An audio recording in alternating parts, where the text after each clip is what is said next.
અષાઢી બીજના પાવન દિવસે ભુજના હમીરસર તળાવ ખાતે યોજાશે સંસદ કચ્છ કાર્નિવલ।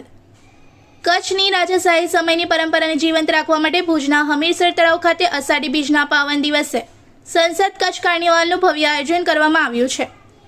કચ્છ મોરબીના સાંસદ વિનોદભાઈ ચાવડા દ્વારા ગત વર્ષથી શરૂ કરવામાં આવેલી આ અનોખી પહેલને આ વર્ષે પણ ભવ્ય સ્વરૂપ આપવામાં આવ્યું છે।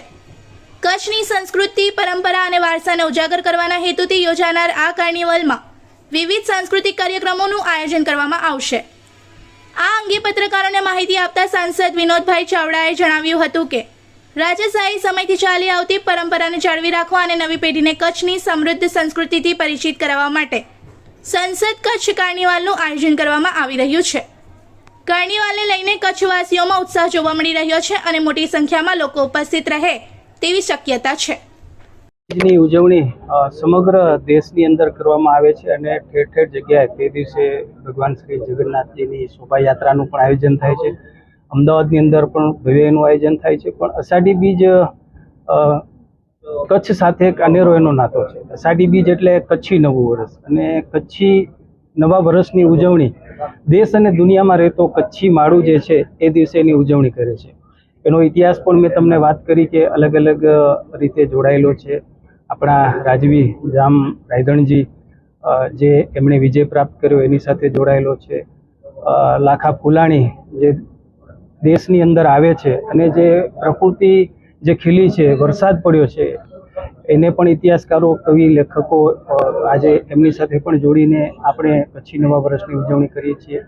જે સાગર ખેડૂ છે એ દિવસે પરત ફરે છે અને એના ઘરની અંદર એક આનંદ અને ખુશીનો માહોલ હોય છે।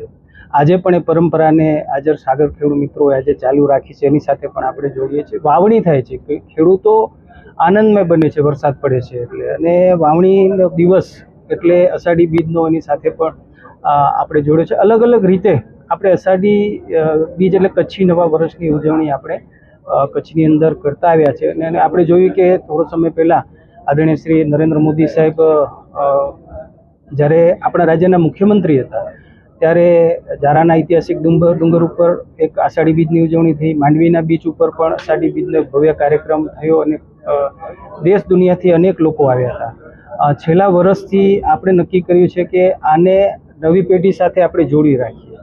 રાજવી પરિવારથી પરંપરા આ ચાલુ થઈ છે। અનેક કચ્છનું નવું પંચાંગ બનતું, રાજા જે છે કે નગરજનોને મળતા, નવી કરન્સી એટલે કે સિક્કાઓ જે છે બહાર પડતા અને એની સાથે 17 ટોપોની સલામી અષાઢી બીજના દિવસે હમીરસરના કાંઠે આપવામાં આવતી। આવી ઘણી બધી પરંપરાઓ જે આપણી હતી અને એ ક્યાંક વચ્ચે ગેપ આવ્યો તો એને આપણે ફરી એકવાર જોડીએ અને સતત એને આપણે ચાલુ રાખીએ। તો અમને વિચાર આવ્યો કે સાંસદ કચ્છ કાર્નિવલનું જો આયોજન કરીએ તો કચ્છની કલા સંસ્કૃતિને આપણે ઉજાગર કરી શકીએ અને એક લોકોને આપણે જોડી શકીએ। ગયા વખતે ઉદ્ઘાટન માટે મુખ્યમંત્રી શ્રી ભૂપેન્દ્રભાઈ પટેલ સાહેબ આવ્યા અને જે ઉમળકો જોયો આપણે, વરસાદ હતો છતાં પણ એમ કહેવાય કે 50, 60, 70 હજાર લોકો ઉમટી પડ્યા જોવા માટે।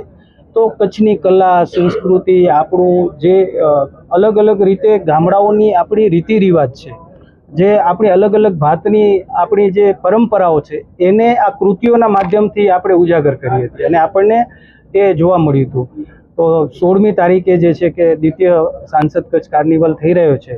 તો મારી આપ સૌને તમારા માધ્યમથી હું બધાને આગ્રહ અને વિનંતી કરું છું કે બધા જોડાય। એમાં પ્રથમ જે કૃતિ આવશે એને અમે 51,000 રૂપિયા આવશું, દ્વિતીયને 41, પછી 5 સુધી જે છે કે 31 અને 21 અને 11,000 આપશું। બધી જ કૃતિઓને અમે 5,000નું ઇનામ આપશું કે એમને નાની મોટી વ્યવસ્થા કરવી હોય તો એ લોકોને ફાવે।